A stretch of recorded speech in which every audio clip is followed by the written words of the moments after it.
Hello guys, at dahil bukas, Holy Week na, Lunes Santo na, so walang mag-share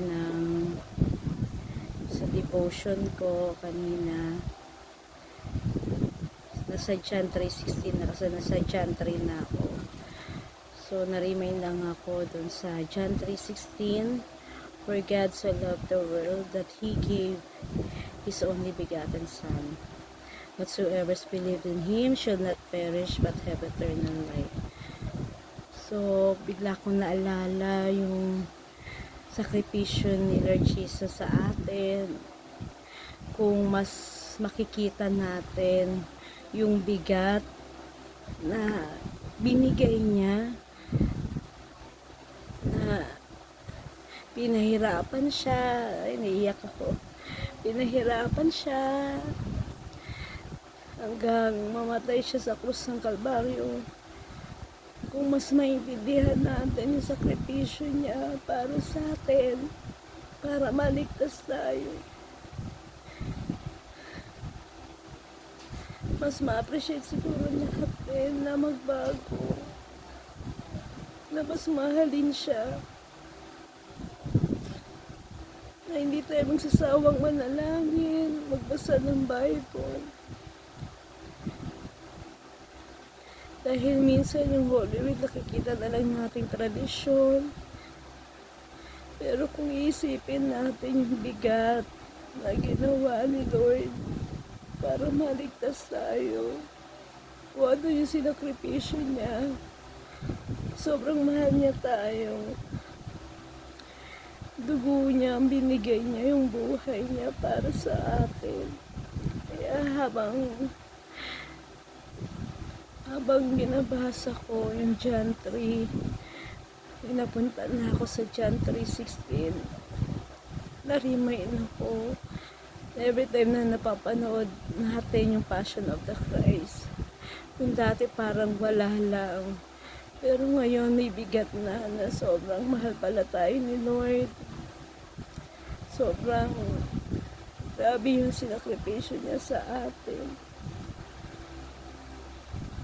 Na mas maintindihan natin yung value ng Holy Week, yung paggunita ng Holy Week. Hindi lang to sa pamamasyal, kung saan, kundi magbasa talaga tayo ng Bible. Manalangin talaga tayo sa Kanya para mas maintindihan natin.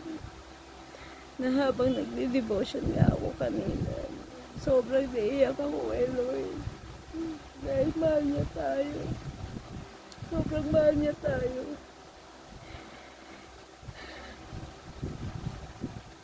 Sa bawat kasalanang nagagawa natin, hihingi talaga natin ng tawad. We're still in the flesh kaya nagkakasala tayo, pero at the end of the day, napapangiti ba natin ang Diyos sa buhay natin? Tatanong ba natin yun sa mga sarili natin? Napakabuti ng Diyos. Mahal na mahal niya tayo.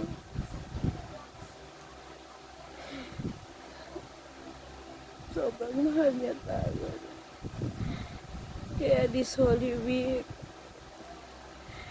magbabad talaga tayo sa salita niya. Maging uhaw tayo sa salita niya. Manalangin tayo. Lahat ng gusto natin sabihin sa Kanya, sabihin natin. Dahil sobrang mahal niya tayo. Lord Jesus, mahal na mahal kita. Sorry po sa mga kasalanan namin. Father God, salamat. Ibigay mo yung kaisa-isa mong anak para iligtas kami.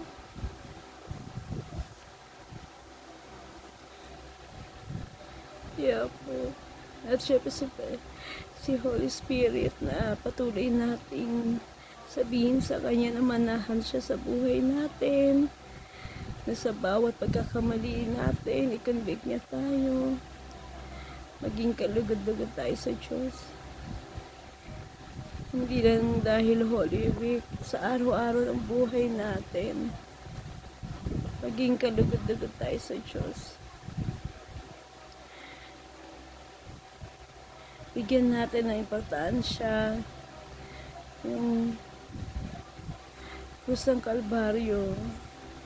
Mas tingnan natin to ng mas mabigat, na hindi lang casual, na hindi lang tradisyon, kundi tinubos niya tayo. Sobrang binalyo niya tayo, pinahalagahan niya tayo, kaya pahalagahan din natin yung buhay natin na binigay niya.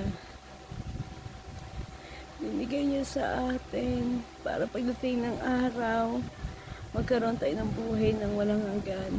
Kaya patuloy natin sa mga hindi pa naka-accept kay Lord Jesus, i-accept mo siya as Lord and Savior. Dahil siya ang ating Panginoon at sariling tagapagligtas. I-accept mo si Lord Jesus sa puso mo. Manalangin ka sa Kanya. Magbasa ka ng Bible. Dahil nandun ang katotohanan. Sabi nga sa John 14:6, I am the way, the truth, and the life. No one comes to the Father except through Him. Si Lord Jesus po ang nagsasalita niyan. Kaya mas maintindihan po natin. Hingi tayo ng wisdom kay Lord para mas maintindihan natin ang salita niya, ang Word of God, ang Bible. God bless po mga kapatid, at naway mas maging babad tayo sa salita niya this Holy Week. God bless everyone.